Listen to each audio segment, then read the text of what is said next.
मनसे अध्यक्ष राज ठाकरे यांनी वरळीतील बीडीडीच्या कामाची पाहणी केली आणि या पाहणी दरम्यान अनेक प्रश्न उपस्थित केले होते। नागरिकांची चर्चा केली आणि बीडीडीचं काम कसं सुरू आहे याविषयी जे आहे ते त्यांनी त्या ठिकाणी पाहणी केली। याच विषयी बोलण्यासाठी आपल्यासोबत शिवसेनेचे उपनेते आणि आमदार सचिन अहिर आहेत। आपण त्यांच्याशी बातचीत करणार आहोत। अनेक दिवसांपासून वरळी बीडीडीचं काम जे आहे ते काम सुरू आहे। आदित्य ठाकरे अनेक वेळा पाहणी करतात, पण आज पहिल्यांदा राज ठाकरेंनी वरळीत येऊन बीडीडीच्या कामाची पाहणी केली।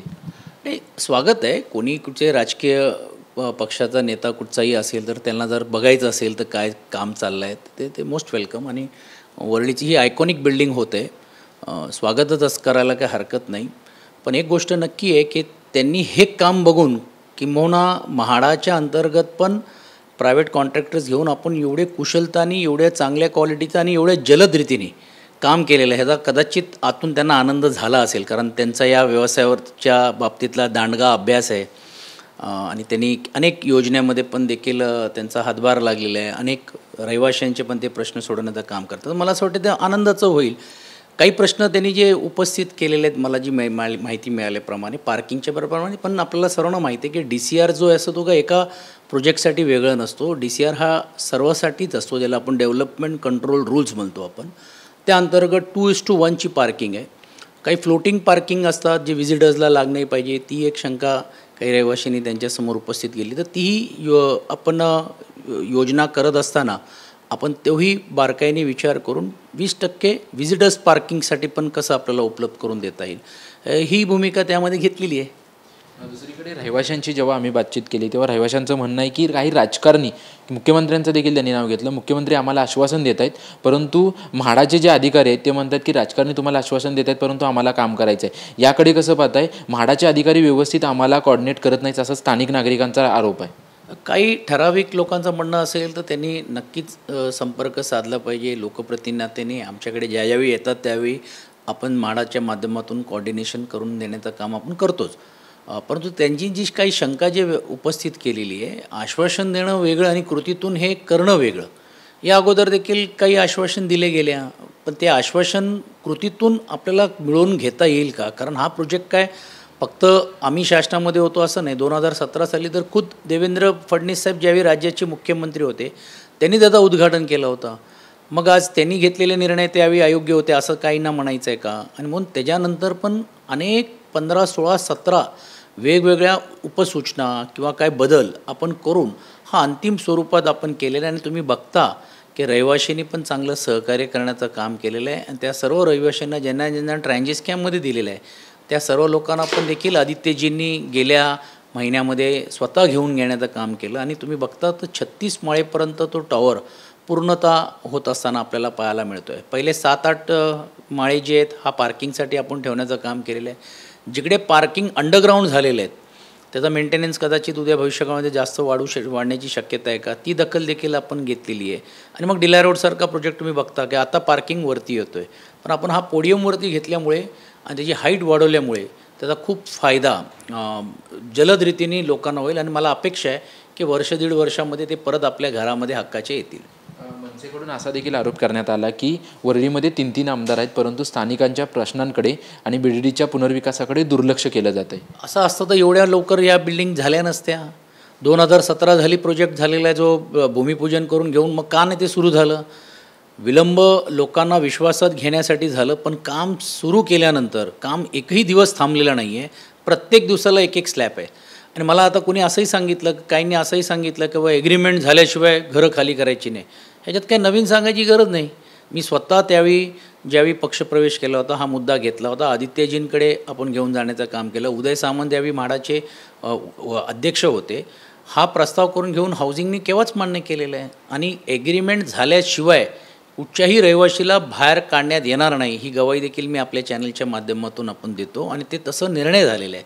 आणि म्हणून नवीन होऊन काहीतरी उकसून काढायचा प्रयत्न जर काही लोक करत असतील तर त्यांना खऱ्या अर्थाने विकास करायचा आहे की फक्त विकासाच्या नावाखाली काय वेगळी पोळी भाजायचं आहे, हाही प्रश्न सर्वसामान्य लोकांच्या मनामध्ये निर्माण होतो आहे।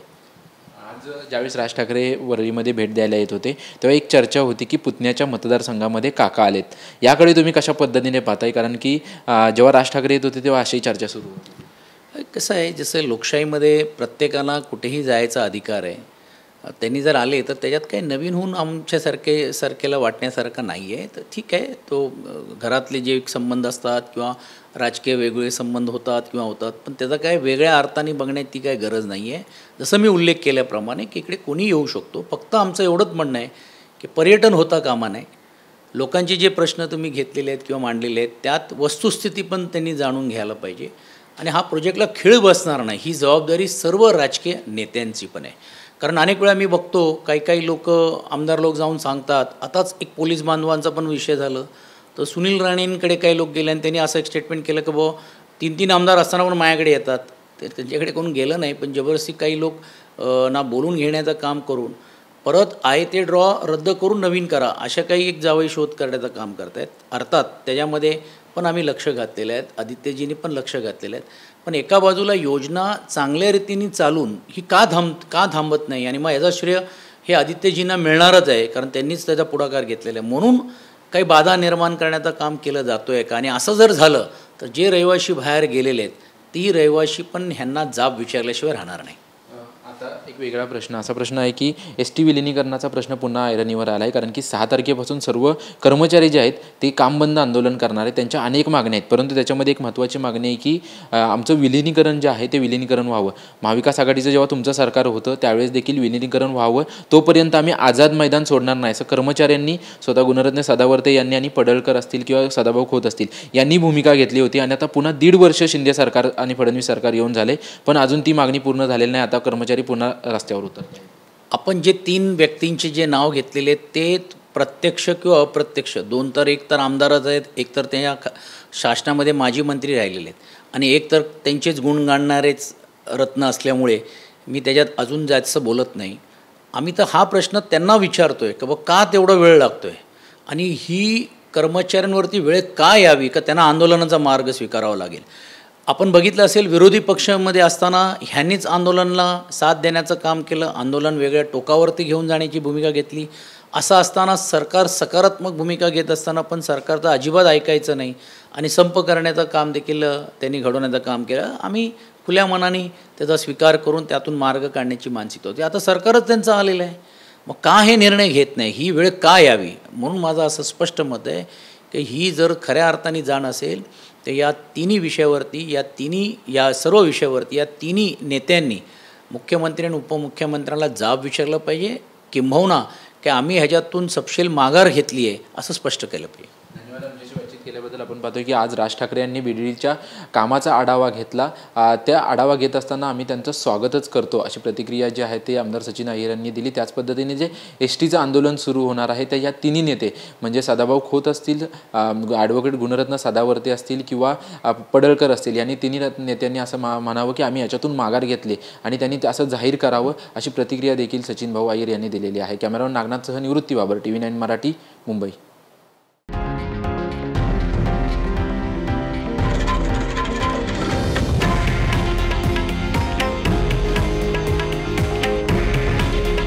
हे आहे देशातील नंबर 1 न्यूज नेटवर्क आणि आपण पाहत आहात TV9 मराठी. काळजी तुमची, हित महाराष्ट्राचं.